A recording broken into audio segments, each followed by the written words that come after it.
Nobody told them it was impossible. And honestly, that might be the only reason it worked. Because if you sat down and did the math on paper, this should not have worked. Take a human. Average build. No claws.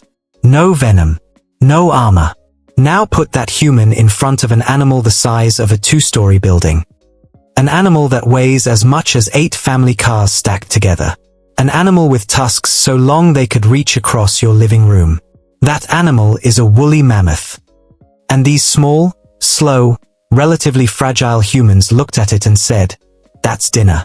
This is not a story about bravery.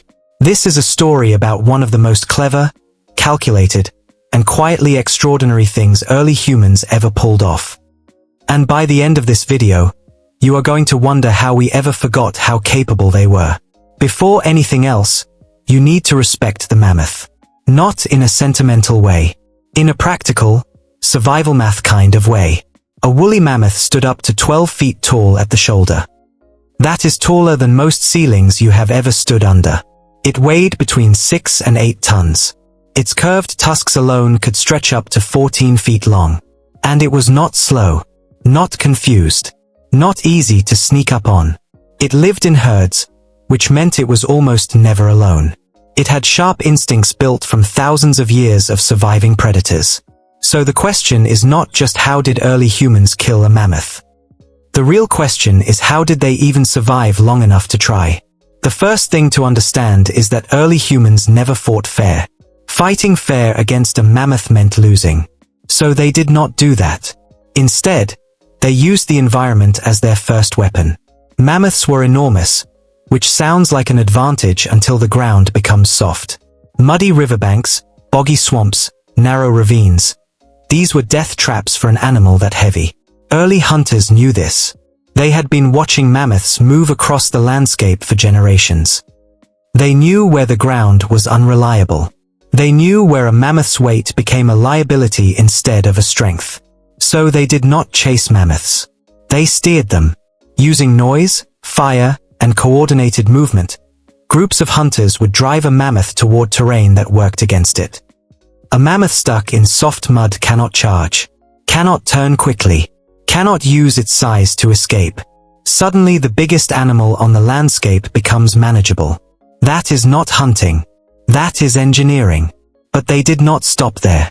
In Mexico, archaeologists recently unearthed 2 enormous pits, each about 80 feet across. Inside them were the bones of 14 mammoths. These were not accidents. These were traps. Deliberately dug.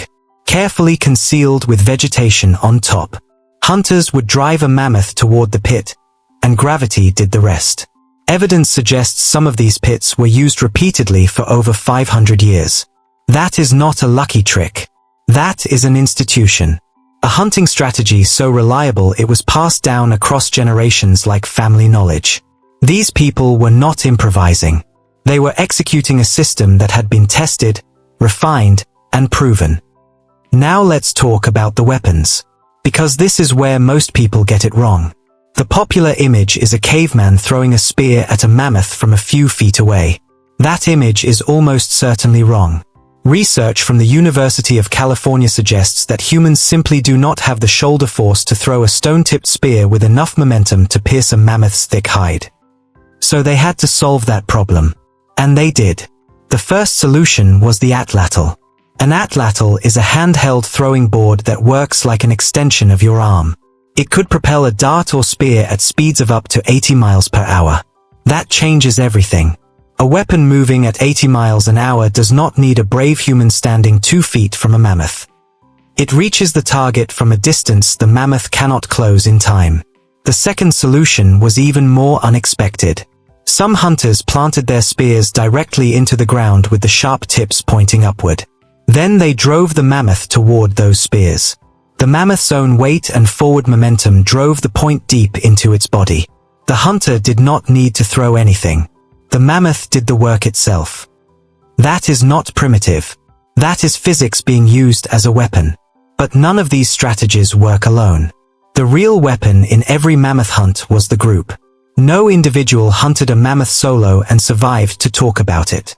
These were coordinated operations with assigned roles. Some hunters made noise, shouting, banging, using fire, to steer the mammoth in a specific direction. Some held the flanks, keeping the animal from escaping sideways.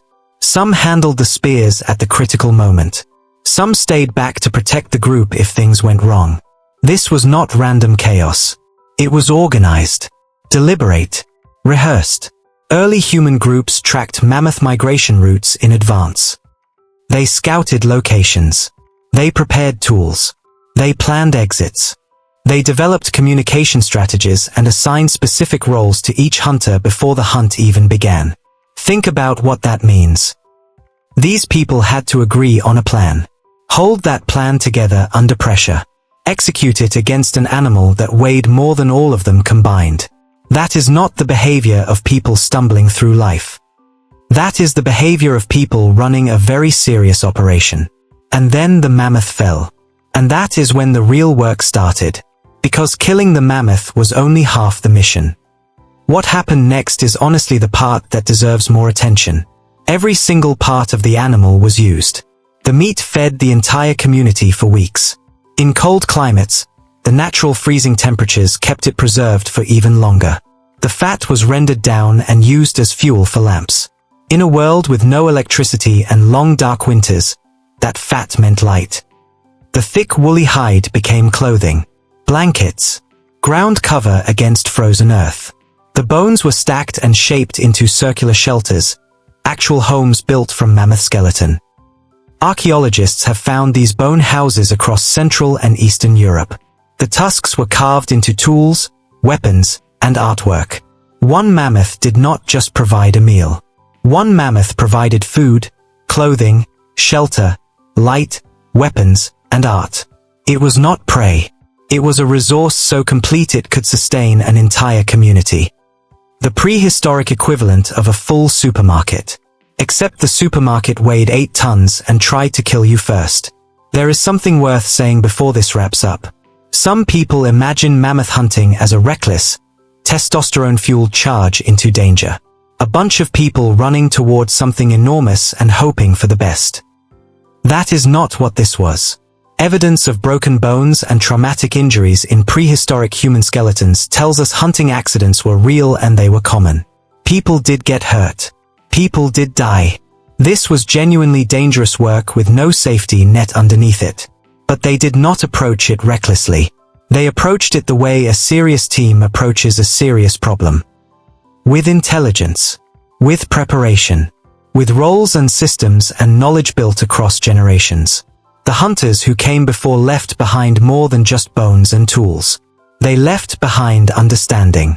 Which ravines to use. Which ground to trust. Which season gave the best odds.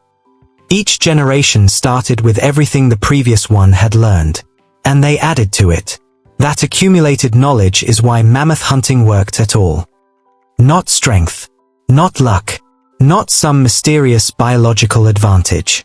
Just humans being relentlessly, stubbornly, remarkably smart. So the next time someone calls ancient people primitive, remember this. These were people who looked at the largest land animal in their world, studied it, mapped it, planned around it, built weapons that used physics instead of muscle, coordinated teams with assigned roles and communication strategies, used every part of what they killed and wasted absolutely nothing. And did all of this with tools made from stone, bone, and wood. No factory, no technology company, no instruction manual. Just a group of humans who refused to be outmatched by anything the world put in front of them. That is not primitive. That is remarkable. If this video changed how you think about early humans, drop a comment below and let us know what surprised you most. And if you want more stories like this, the kind that make the past feel anything but dead, make sure you subscribe. We will see you in the next one.